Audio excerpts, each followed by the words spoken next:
Hello Patriots, coming to you today from the Crazy Hawk 99 deck, and hopefully the lighting turns out okay for this video showcase of this firearm we just finished up. We're rocking the new Sunsetter awning here to keep the sun off of us, so I can film this at different times of day. Otherwise I have to do it very first thing in the morning, which I'm never ready to do. So we're going to showcase this AR-15 here that we put together over the last heck, I've been fiddling with this thing for a couple months, but it doesn't take that long. It's just a matter of getting parts, figuring out what you want to put on. This one's a pretty neat one. I mean, they all start looking a little bit the same, but the devil's in the details. And we'll start off with describing what we've got here for major components. This is I started off with a stripped upper and lower receiver, the Aero Precision M4E1. You've seen those showcased in several of my projects in the past, and it's because I really like them. There's other ones out there I like as well too, but these are really slick. I'm not going to go over all the features. I've done that before. Shucks, I'll go over some of the features. They've got a tensioner screw up under the grip here before you put the grip on, so that you can take the play out of the upper receiver and lower receiver. There's not a lot of play here anyway. We'll talk more about how I took some of that out in the process of coating this thing. But that's one of the features. It's got some angular looks to the upper receiver. The lower receiver has an integrated it's forged in, the trigger guard, and it's skeletonized. It's got a flared mag well. And I'm sure I'm missing something. Oh, instead of roll pins to retain the bolt catch and the forward assist, it uses an Allen set screw type of thing, so it's a little easier to take in and out. Some people like that. That's not that big a deal to me, but it is a feature and a lot of people like it. And it's got ambidextrous markings on the left and right for an ambidextrous safety, which we do have an ambidextrous safety on this particular gun. So that's the receiver set. Going forward, the handguard on this is the first time I've used this handguard. This is Brownell's branded Wrenchman handguard, and I'm going to tell you right now, I'm a fan. First one I've put on a gun, and I really like it. It's not too small in diameter, not too big. I really made it up nicely to the receiver. Not much else I can say. It is M-LOK capable, so any M-LOK accessories that you'd choose to put on, whether it be a vertical or angled foregrip, lights, you name it, that's easy enough. So that's the furniture. Well, not all the furniture. It's got a Strike Industries. Let me see what we call this grip. It's a Strike Industries enhanced grip. Okay, no big deal in the name there. It's got some nice texturing on it, and it's got a rubber plug in the base of it, so you can store batteries or whatever else you might want to put inside of that compartment there, which is a nice feature. It's not mandatory by any stretch of the imagination, but it is nice. So going forward, we'll start from the end. On the end of the barrel here for the muzzle device, we've got a Spikes Tactical D3 brake. I don't know how well that comes across in there, but most brakes you'll see have big slots on the side of them, and they divert the blast out to the side. This looks more like a compensator. We'll see how it functions when we get some rounds through this. I'm going to do that here in the next day or two.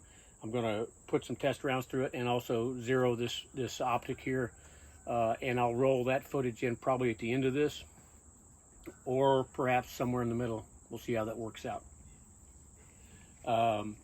So on to the barrel, from the muzzle device down to the barrel. It's got a 16-inch Ballistic Advantage carbon gas length barrel. It's a 1-in-7 twist, and it's 4150 steel, and it's got a nitrided finish. Not a lot to say there. Ballistic Advantage makes good barrels. And on the barrel, the gas block is a Strike Industries lightweight skeletonized gas block, and that's about it. Normal gas tube there. Coming on back into the receiver set. Inside we've got a nickel boron, which looks like kind of like chrome. If you're not familiar with nickel boron, it's slicker and more durable than chrome. Nickel boron bolt carrier group, and that's a Ballistic Advantage as well. And I believe, let's see, let me go to my cheat sheet here.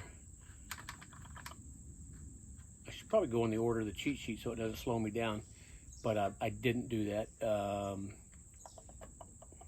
Okay, here you go. 9130 bolt, and it's MPI tested. Not much else to say about that. They're nice. They're beautiful bolt carriers. The nickel boron is, and additionally, nickel boron cleans up a lot easier than a regular nitride or a phosphate bolt carrier group as far as getting the carbon off. So continuing with the components on they're mounted to the receiver on the magazine release button here. We've installed an extended skeletonized paddle, so it gives you a little more to push on, and that's made by Odinworks. On this side, the ejection port cover is Bastogne Arms, and the laser engraving is Palms 23-4, and it's got the scripture there as well. As I mentioned, it does have an ambidextrous safety selector, so that's located on both sides, and this is a Strike Industries enhanced ambi safety, and you can configure this for a 60-degree throw when you do it, or a 90. Right now it's configured for 60. That's the way I like it, and hopefully anybody else that shoots it would like it that way as well, but it's not that hard to take it apart and reconfigure it for 90 if somebody likes that. Inside, we've got the trigger is an ALG-ACT, probably one of the best, certainly one of the most popular enhanced, improved mil-spec style one-stage triggers out there. They're really crisp, very little take up, nice crisp reset. They're good triggers, not a lot to say there either. On the takedown and pivot pin, those are, I won't say standard mil-spec, they are standard for what I usually do when I put one of these guns together. They're Strike Industries extended pins, so they're a little easier to push out on that side. And switching over to the other side, what we got here, Battle Arms Development extended enhanced bolt catch, bolt release, and something I've never put on a gun before is an ambi magazine release. So normally, obviously, the magazine release is a button on this side, and we've got an extended paddle this time, but also now with the push of this, we can drop the magazine from the left side if you're right, or if you're a left-handed shooter. So that's kind of neat. This gun's pretty much all ambi. The safety's ambi, the magazine release is ambi. The bolt release is not ambi. There are ambi bolt release mechanisms to put on there, but they're kind of, I'm not a big fan of them unless it's a custom receiver that has it built into it. Then they're really nice. So speaking of the magazine, we'll drop down. No, we'll come back to the magazine after we talk about paint. So we talked about the trigger. We talked about the components inside the lower receiver. The upper receiver, we talked about the bolt carrier group. It's got a standard mil-spec forward assist on it. Nothing fancy there. Some people like forward assist. Some people don't. Certainly, other than a couple extra ounces, it doesn't hurt to have one on there. The charging handle is a Radian Raptor ambidextrous charging handle, so you can operate this from either side. Pretty nice. They're also much like the trigger, they're very popular as far as one of the most well-recognized nice ambi charging handles you can get. Continuing back, what we've decided to go with, more of a retro M4 buttstock on this particular firearm, and it is 6-position mil-spec unless you want to count all the way forward, and then I guess technically it's 7-position, but they call it a 6-position tube. But you could choke up on it like that, I suppose. 6-position there, got a sling swivel there, not a swivel, but a sling attachment point, and it's also got a Bravo Company single point butt plate here that you can attach a single point sling to there if you want to do that. The let's see what else. The didn't mention the handguard. The Wrenchman handguard does have a single point, not a single point, but a quick release QD point. That's what I should have said back here. It's a single point QD point, and the handguard also has a QD point on it as well for use of a sling or whatever may be the case. So we talked about the buttstock. We talked about it's just got a carbine adjustable receiver extension, and think that's it. Oh, we haven't talked about the optic. Let's talk about that a little bit more. Let's come back to the optic in a minute. We'll talk about the paint. So this, probably in this lighting, excuse me while I get a drink of coffee. In this lighting, you're not going to pick up on it, but this firearm, I've Duracoated the buttstock, the upper receiver, I should say the upper receiver, lower receiver, the grip, and the handguard are all Duracoated in Magpul OD or olive drab green. Now, true olive drab green, there's no standard for olive drab, but for most olive drab, it's much darker green than people think, and it's a very subtle difference in low light. Like right now, I'm close to it so I can see it. The camera may not be picking that up. I'll take some still shots in light and you'll see the color better, and I'll attach those to this post. But it turned out really nice. It looks super cool. It's if flashy is your thing, it's not the way to go. But if subtle cool is your thing, it's definitely cool. Flat dark earth is also popular as a color. It's obviously brighter, not bright, but it's brighter because it's lighter, I should say, in shade. So it accents better. Like the receiver extension and all the components are lower, and the barrel and the muzzle device are all black. So you have a contrast to the black. Now I'll grab it. Really looks nice. The optic is also black. Now let's talk about this magazine. This is what you call, well, it's a Magpul, standard Magpul Gen 2, but what's special about this magazine is Magpul used to make olive drab, molded olive drab, they haven't been painted, that's molded into the plastic olive drab magazines, and I purchased 3 of them years ago, brand new in the package, still brand new. So I've attached one to this particular firearm. You can't get these anymore. They quit making these several years ago. I don't know why. The same with their flat dark earth. They now make a coyote color instead of flat dark earth, which isn't the same as flat dark earth. I don't know why they quit making them. They were very popular. So what's nice about this is the magazine's not been painted, but yet it matches the paint perfectly. And I think that's a cool little touch. Other people may or may not, but it certainly doesn't take away from it. Now let's talk about the optic. I'm very impressed with this optic. It's a Sig Romeo 5 XDR. So the traditional Romeo 5 can be had for, so let's just say $150 for a regular Romeo 5. And the difference between a Romeo 5 and the Romeo 5 XDR, which this is the XDR, are not that big. They're both they both utilize a dot reticle. If you want a 2 MOA dot reticle, they both have 50,000 hours claimed battery life, which is pretty dang good. And they're both shake awake, I believe. I know this one's shake awake. The standard Romeo 5, don't quote me on that. I think it is well, but this one is shake awake, which means you can leave it on.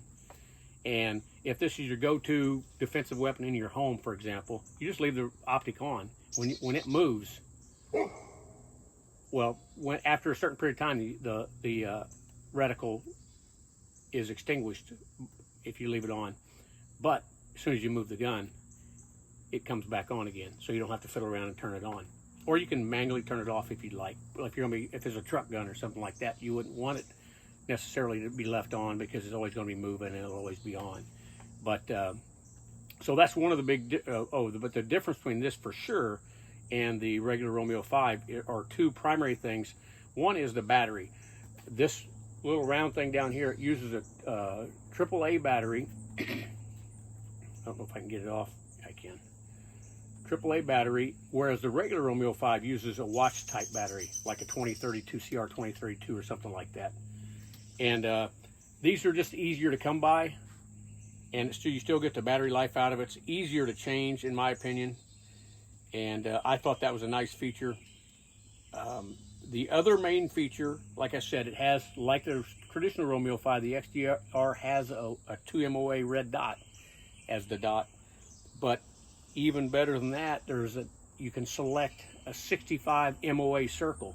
So you may or may not be familiar with the EOTech, but EOTech are the ones that made the 65 MOA circle kind of a big thing. So you've got basically an illuminated circle like this, and you'll have a dot with crosshairs in the middle.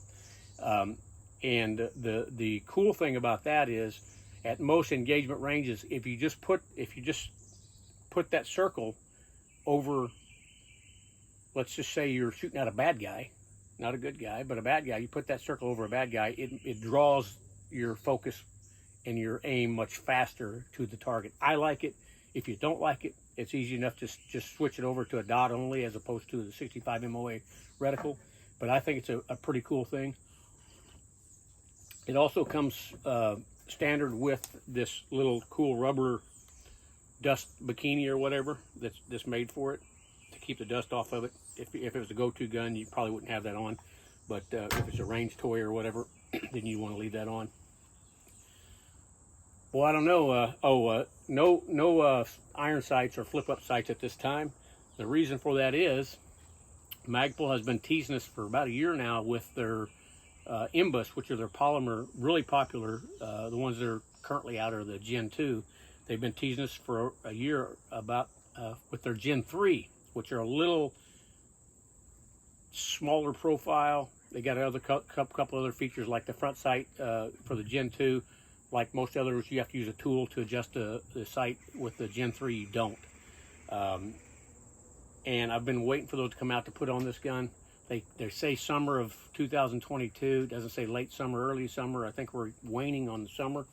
So hopefully they don't bump it. They bumped it to the right a few times already. Hopefully they don't bump it and they come out. And those sights will go on this, and that'll be a nice way to finish this gun off.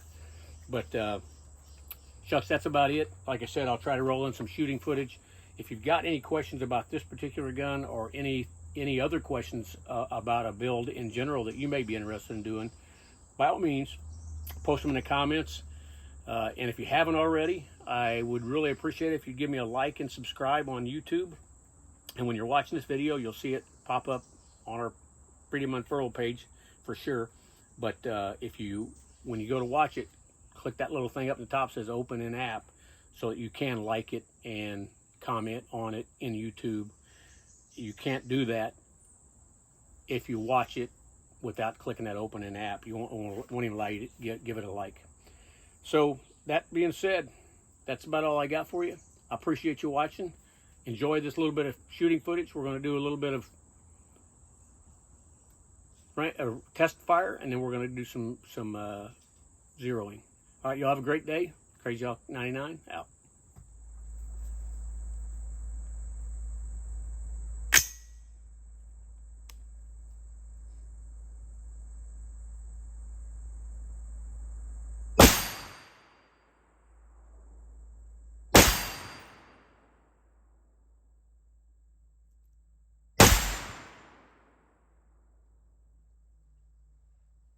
Ringing steel.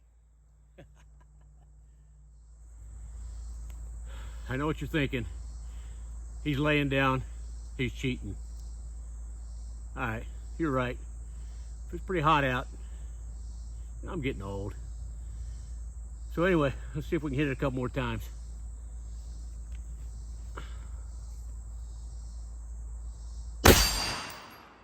Money.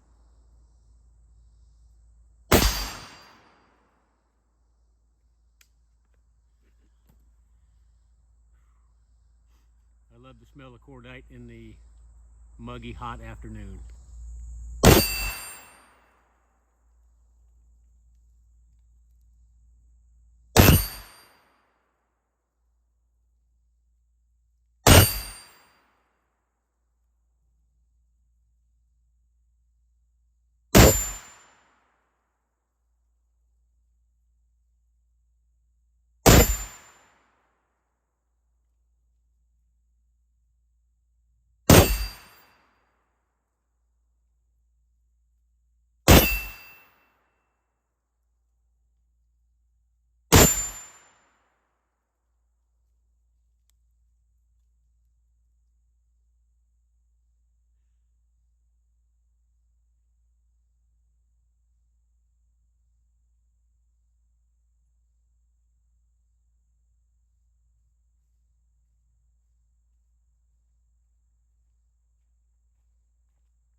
thumbs up. That gun's good to go. Love that trigger. I just got through shooting another gun a few minutes ago. I didn't have enough ammo to catch it on tape, but and it had a regular standard mil-spec trigger in it, so I shot them back to back. Good Lord. It was ugly shooting that other trigger. And that's the one most of the military guys are used to shooting. So this trigger on this thing is sweet. It's really nice. Price point is killer as well on that trigger. So if you guys got any questions about that, hit me up. I'll point you in the direction of that. If you want to upgrade your AR, I'll show you what you want to pick up. If you're in the area, I can do it for you for a beer. If you're not, you can do it for yourself with or without a beer. But that's it for now. This is Crazy Hawk 99, Patriots. Hope you enjoyed this. We'll catch you next time.